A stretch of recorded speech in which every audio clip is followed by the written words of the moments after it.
This is AGTV, and I've got an update on the Jam Master Jay murder case. Now, as we know, back in August of 2020, prosecutors charged Little D, aka Carl Jordan Jr., and Ronald Tennard Washington with the murder. Now, if you know Tennard, he was also tied to the murder of Stretch from Live Squad.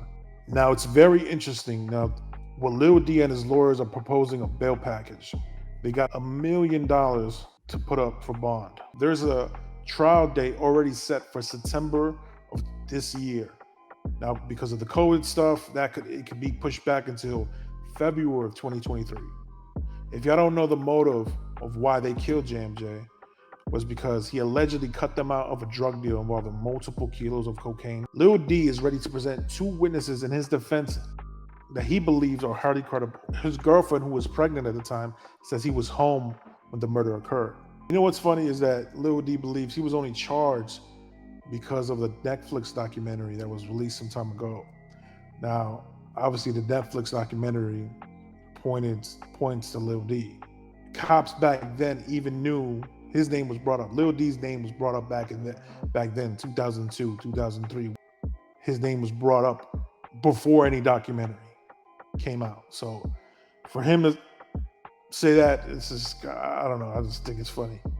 Mind you, Lil D was excluded as a contributor to the DNA recovered from the scene of the murder. Lil D's defense team says the DNA from a hat found at the crime scene identified another unnamed suspect. Lil D's lawyers have presented a $1 million bail package, which includes his grandparents' houses, a bunch of properties, cash. Lil D is willing to submit to a 24-hour home detention at his residence in Queens, enforced with a monitor. And he's also agreed to stay away from any defendant and other witnesses. A judge has yet to rule. Hopefully we see justice for JMJ. I know it's been 20 years. He appears he has an alibi with two credible witnesses. His DNA was not found at the scene. Doesn't have a criminal history. His lawyers claims he was only arrested because of a documentary.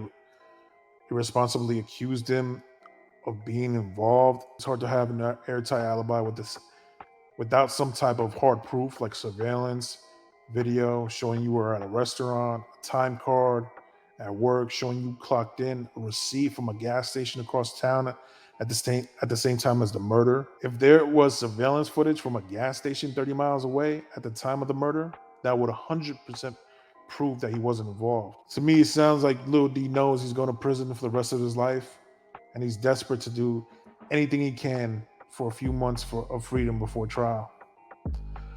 Now, tell me what y'all think. Tell me your opinion. Let's discuss this in the comments.